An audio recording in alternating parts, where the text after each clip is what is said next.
अभिषेक होगा राम जी का। राम जी के राज्याभिषेक की तैयारी चल रही थी। ये बात मंथरा के कानों में पड़ी। मंथरा ने जाकर के कैकेयी से कहा, तो कैकेयी ने कहा, अरे ये तो बड़ी सुंदर बात है, मेरे राम राजा बनेंगे। अच्छा, कैकेयी माता राम जी को बड़ा प्रेम करती थी। राम जी को माता कैकेयी बहुत प्रेम करती थी, परंतु मंथरा ने ऐसा भड़का दिया कि माता कैकेयी के मन में भ्रम हो गया। याद दिला दिया कि मां पता है, जब राजा दशरथ देवताओं को बचाने के लिए गए थे तब उनके रथ का पहिया टूट गया था, आपने धूल लगा करके उनको बचाया था। तब राजा दशरथ जी ने आपसे कहा था कि आप 2 वरदान मांगिए, तो आपने क्या कहा था कि प्रभु जब समय आएगा तो मैं 2 वरदान मांगूंगी। याद रखिएगा, वो दो जो वरदान है ना, मांगने का समय यही है।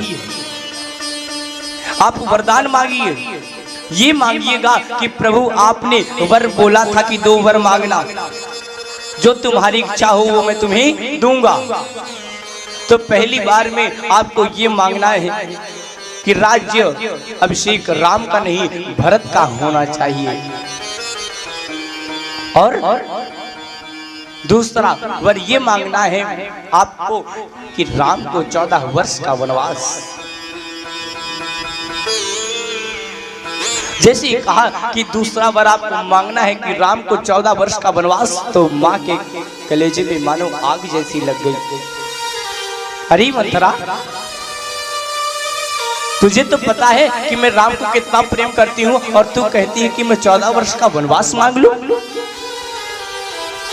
तुझे ये बोलते समय लज्जा नहीं आई?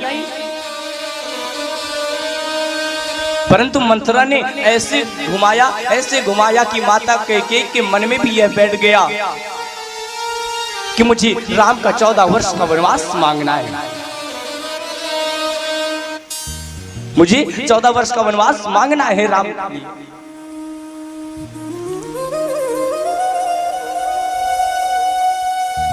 बुद्धि में उसके प्रवेश कर गई मां के कि अब राम को 14 वर्ष का वनवास। एक बात पता है आपको, इसमें अगर वास्तव में देखा जाए तो माता का भी कोई दोष नहीं था। इसलिए क्योंकि जब प्रभु श्री राम छोटे थे ना, तो भी